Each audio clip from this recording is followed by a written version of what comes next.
Today we're going to be making this super relaxing, perfectly looping animation in Blender. We're going to delete the default cube and replace it with a UV sphere. Now you want to head down here to the settings for the sphere, and you want to make it a bit more high resolution than it is by default. So we'll change the segments to 64 and the rings to 32. So we're doubling the resolution. And now you have the sphere that's going to be the subject of our scene. We're just going to right click and shade smooth.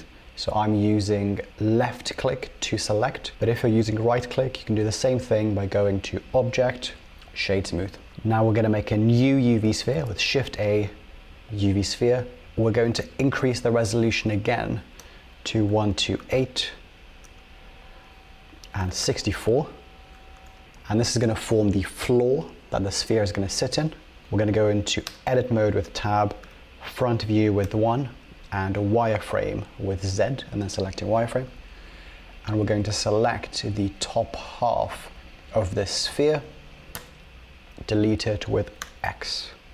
Now before we forget, we're also going to set this to shade smooth. Now this doesn't look much like a floor at the moment, so we're going to stretch it out to make a nice round floor, almost like a larger bowl that the sphere is going to sit in. So we'll do this in edit mode. We're going to press A to select all. Now we're going to scale it, locking the Z axis, and we do that by pressing S and Shift Z. So now we stretch it out and make it wider without making it taller. So I'm going to do this 8 times by pressing 8. It doesn't rise up enough, so I'm going to scale it now on the Z axis 2 times, and that's much closer to the shape that I'm looking for. And now we're going to go to side view with a 1, wireframe with Z, and then wireframe, and we're going to make both of these objects sit exactly on the floor. So we select them one by one, press grab and Z to move them in the Z axis until they both sit just on the plane there. And that's just right for us. While we're here, we're going to move the camera into the final position. We're going to select the camera, go to View, Navigation, and Walk Navigation. Now I've already assigned a keyboard shortcut, Shift F. You can do this by right clicking and assigning a keyboard shortcut. So now I'm going to press Shift F, and I can use WASD to move forwards, back, left and right. And I can also press Q and E to move up and down. So I'm going to find a nice angle around here where the ball is sitting in the right third of the picture. Now's a great time to save our progress, so we'll do that now so we don't lose anything. Now, if we go into rendered mode by pressing Z and clicking rendered, you can see it looks a bit boring. And that's because we haven't given it the material nodes.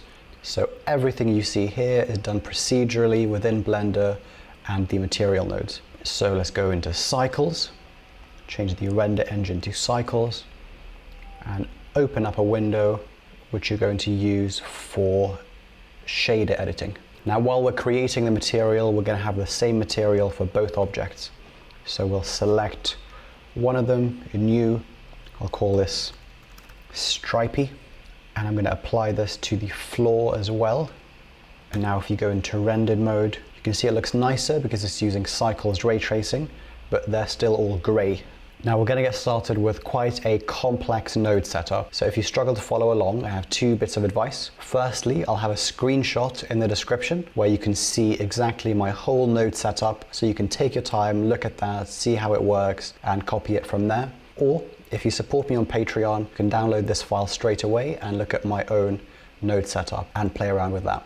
We're actually going to full screen this node setup, so we have a bit more room to play around. And I've pressed N there to hide the shelf on the right. And we're going to give ourselves a little bit of space here. Now I'm going to duplicate this. I'll make this one pure black, and I'll make this one pure white. And we're going to mix between them with a mix shader. And as we mix between them, that's what's going to give us the stripy material. We're going to add a texture coordinate node, which is an input, and we're going to use this as the basis of our node setup. So essentially, we're going to use a bunch of math nodes to figure out the distance that you are from the center, and the further away you get from the center of the scene, It's going to go from black to white to black to white. And this is the best way I've found to achieve the desired effect. We're going to start by adding a converter, separate XYZ, and we'll plug the object coordinates into that. And now the first part of our node setup is going to figure out how far are we from the center. And the way we do that is by squaring the X, Y, and Z coordinates, adding them together, and then square rooting them. It's much easier than it sounds. I'm going to show you step by step how to do that. So first of all, we want to square each value. So Shift A, we're going to go to Converter, Math, and we'll add a power node. And we're going to raise these to the power of 2, which is squaring them. And we're simply going to duplicate this so that we square each coordinate in turn. And now this looks a bit messy, so I'm going to collapse them all down like this to make it much easier to play around with. Next, we're going to add the 3 together. So we're going to add another math node. We're going to keep it as add, and we'll plug these 2 in, and we're going to duplicate it again, and we're going to add all 3 together in this last node. And again, we can collapse these down to save us some space. But essentially, all we've done so far is square the value, add them together. And because we've squared them, we're going to square root them now. And a square root is just a power of 0.5, so we can keep that as it is, plug that into there. And now this might look complicated, but all we've done is figure out how far away are you from the center of the scene, and we're going to use this to create our bounds. So we have a number that's 0 right in the middle of our scene, and then it expands as we get further away from our scene. And the way we're going to turn that number into a series of bands is by using some trigonometry. We're just going to get the sine of this value, and that's going to be a oscillating value, which will help us create the bands. Again, we do this with a math node, so Shift A, Converter, Math, and then we go to trigonometric sine. We plug this into there, and we plug this into there. And let's see what this looks like now. I'll go to the camera view. Let's save our progress before we render, because that can crash your laptop sometimes or your computer. Let's go into camera view, rendered, and you can start seeing some bands. But actually, I made a mistake here. You can see the bands don't come from the middle. They seem to move around with your view. And that's because I used the wrong input here. I meant to use object, but I accidentally used camera. So now that we use object, you can see these bands coming from the middle of the scene that don't depend where the camera is. Now let's start tweaking this pattern to get exactly what we're looking for. Now the first thing you might notice is that we have a lot of white and not enough black. We want both of these to be roughly the same size. And the reason for that is because we're doing a sine transformation to this value. The sine curve spends half its time below 0 and only a very small amount of time close to 1. So actually, if you see where this sine is plugged into, it's plugged into this factor node, which goes only from 0 to 1. So it's only showing black right at the very peak of this sine where it gets close to 1, because 1 is where it would be black. This is very easy to fix. We're going to shift the whole thing up by 0.5. So we'll do this with another math node, converter, math, add 0.5. And now you can see it's roughly equal, black and white. And let's save our progress again. Now the lighting and the quality of the materials is making it harder to see exactly what's going on. So we're going to tweak those before tweaking the node setup further. Firstly, I'll make these materials more glossy because they look better that way. So I'm going to turn this roughness down to 0.05 on the black and on the white material, 0.05, and we're going to improve our lighting. So you can see this really harsh shadow at the back. I don't want that. So we're going to select the light. You can do it up here. And firstly, we're going to make it more diffuse. So we'll switch it from a point light to an area light. And I like circular area lights.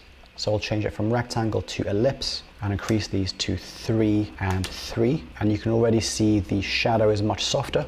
I'm going to tick render region to speed up my rendering. And you can see the shadow is much softer, but it's still more dark than I'd like. It's still too dark underneath the ball. I'm going to fix that by adding some ambient occlusion, maybe less than that, 0.6, let's say, and that looks good as it is. We're just going to make this full screen with Control and Spacebar, Z to go into solid view, and we're going to move this light off to the side, but rotate it so it still points towards our sphere. I'm going to go into side view with 3 and rotate it again so it points right to the middle of our scene. And let's see what this looks like. And it's already looking much nicer. So let's exit full screen mode and continue playing with our nodes until they look just right. So the first thing that I'm going to do is, you can see these bands are really big and really far apart, whereas they look nicer when they're smaller and tighter together. And we're going to do that by multiplying our distance from the center, which I'm going to show you exactly how to do. So if you recall, the first step is calculating the distance, and this is the last step. So we're going to give ourselves a touch more room here, and this is where we're going to multiply our value. So we'll add a math node, converter, math. Instead of adding, we're going to multiply. And if we multiply it by 4, let's say, you can see that everything gets 4 times closer together. So if you press right in your scene to move through the frames, you'll notice that the material isn't moving. So the next thing we're going to do is add some movement and make sure that the stripes loop perfectly. So first we'll shorten our scene. I found 50 frames works well. So this is looping every 50 frames, but you could loop every 100, let's say, and that would loop slower, or you can have a shorter animation, so 20 frames, and that would look faster, it would move faster, but 50 works well for me. And again, we can go to the end of the animation with shift right, or to the beginning with shift left arrow, and you can still see it doesn't move. And we're going to make sure it moves by adding another node. We're going to add this node in between these, so I'll just create a bit more room. We'll collapse this node for simplicity. We'll collapse these two as well, and we'll press shift A to add another math node. And this time we will keep it at add, because if you see, if you change this value, our pattern will move, and that's what we're going to go for. But we want to automate this. So let's shift A, input, and we're going to add a value. This is the value we're going to add. I'm going to add it up there, but it doesn't matter if you do it the other way around. I just find this looks a bit cleaner. So now we're adding a value to our node setup, and you can see how it changes as we change this value. Now we're going to animate or automate this value using drivers, which are one of my favorite features in Blender. So you want to type hashtag, and this is how Blender knows that you're about to enter an equation. Now you're going to type exactly this. 2 times pi, so 2 asterisk pi, pi being pi, times frame, divided by however many frames you have in your animation. So I have 50, so I'm going to divide by 50. If you had 100, you would divide by 100, but make sure that's all in brackets.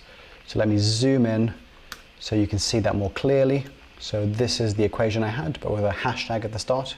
And now let's see what this looks like. I'm going to press space, and you can see it's moving all by itself, and it should be looping perfectly, which it is. And if you're ever not sure if something's looping perfectly, you don't want to compare the last frame with the first frame. You want to compare the frame after the last frame. Zoom right in so you can see any small differences, and then press shift left. It jumps straight to the first frame, and I can see that they are exactly the same, which is great. And let's save our progress. Now just looking back at this, I still want the stripes to be a bit closer together. So I'm going to go to this multiply node, the one right after we square root by using a power of 0.5. And we're going to increase it from 4. Let's try 8. And that looks better. That looks more like I want it to. And the next problem is that this ball is just suddenly changing color. It's not having these stripes like we have before. We're going to fix this. So we're going to give the ball its stripes by adding a node right here. So this is after we separate the Z value and we've squared it, and immediately after that. So we'll shift A, add a converter math node, and now we're going to multiply it. Let's try 8. And you can see it looks really weird. That's because the origin of our object is what it's using to calculate radius. So you can see everything is moving towards the origin of our object. But actually we want everything to move towards the world origin. So coordinates 0, 0, 0, which is where the cursor is. So we're going to fix this by going to Object, Set Origin, Origin to 3D Cursor. And now you can see everything's coming from the same point, but actually it's also using the wrong cursor for this floor object, and that's why the rings are bigger in the middle than they are on the outside. So we're going to fix that again. Object, set origin, origin to 3D cursor, and now you can see it looks much nicer. The bands have a nice even thickness wherever they come from. So let's play this to make sure it still perfectly loops, and that looks great at the moment. So again, let's save our progress. We're going to add one more node just to play around with the ratio between the white and the black bands, because they look a little bit asymmetrical at the moment. The white bands look bigger. We're going to press Shift A, converter, math, and we're going to multiply this by 2. And this just changes the shape of the graph slightly, and it gets the bands looking nicer. Let's full screen this with Control Space, and let's press space to preview it. And I'm really happy with this where it is now. But you'll notice that all the lines are going towards the same point. Instead, I want the rings to flow down from the sphere and then spread outwards instead of inwards again. And this is when we separate the nodes. So we'll exit full screen, we'll select the dish, so the floor, this object, and we're going to press this 2. This duplicates the material, so any changes we make now are only going to be applied to the bowl and not to the sphere. And now we're going to go down to this, and we're just going to add a minus sign at the end to make sure it does the opposite. And now you can see the bands moving nice and smoothly from the ball and then spreading out. And let's save our progress. Let's quickly chuck in some depth of field, that never hurts. I'm going to tick limits under viewport display. I'll tick depth of field. And now I'm going to go into solid mode just to preview where the focus is. I'm going to move it so it just touches the sphere. Now let's go back into rendered mode, and we'll decrease this f-stop until we get a nice level of blur that we like. So 0.5 looks quite nice, maybe even lower. Yeah, that looks good. And again, let's save our scene. So that's it for the 3D portion of our tutorial. All that's left actually is some compositing, and this is going to drastically improve our render time, and it's going to add some of this lens distortion that you can see on these edges here. So let's change this from a shader editor to a compositor. Click Use Nodes and open these up. So select one of them and move it away from the other one. Let's go to Render Layers and tick denoising data. And the first thing we'll do is add a denoising node. So Shift A, filter, denoise, and then plug noisy image to image, and the next 2 nodes into the next 2 nodes. And let's preview what this is going to look like. So this lets us massively reduce this. Let's try 8, save our progress, and render the image. Now, if you've watched this far, then I really hope you've enjoyed this tutorial enough to give it a like. I would really appreciate it. And again, if you've liked this tutorial, why not subscribe to see more like it in the future when I post them. So actually, even with 8 samples, it's not too noisy, but as the denoiser kicks in, you'll notice it has become even less noisy. It looks a bit horrible there, so that's not enough samples. We're gonna have to increase it for the final render because it looks a bit blotchy. Do you know what I mean? So we're gonna increase it to something like 32. And now we're going to add a distort, lens distortion, tick projector. I like the way that looks. And we'll increase this to about 0.3, and let's render this again. Render image. And again, while that renders, if you haven't already, press the like button. Make sure you do, it really helps the channel out. Subscribe if you haven't already, and make sure the bell notification is set to all notifications if you want to see more of my videos in the future. Don't forget, you can get this complete scene with all the notes set up on my Patreon for just $3. So I'll leave a link to that up there and in the description. And now we have the rendered scene, but it hasn't applied the compositing yet. And there you can see it's much smoother, which is the denoising with more samples. So that looks great. And you can see this tiny bit of lens distortion, which I just think adds something to the scene. It makes it look nicer. And there you have it. Just render out your whole animation and you'll have this scene in no time. Now this scene was inspired by a Reddit post by user TurcadGFX. I'm going to link his Instagram and some of his other stuff down below. Make sure to check that out. He has some really cool animations on there that have given me a lot of inspiration. Don't forget to like this video and subscribe for more like it, and support me on Patreon. It's just $3 to pick up this model and lots of other blend files. Thanks so much for watching. I hope you found this useful. If there are any other tutorials or any other cool short animations that you'd like to make yourself, leave a link down below. I'll check them out, and I might even make a tutorial showing you how to do it. Again, thanks for watching, and I'll see you next time.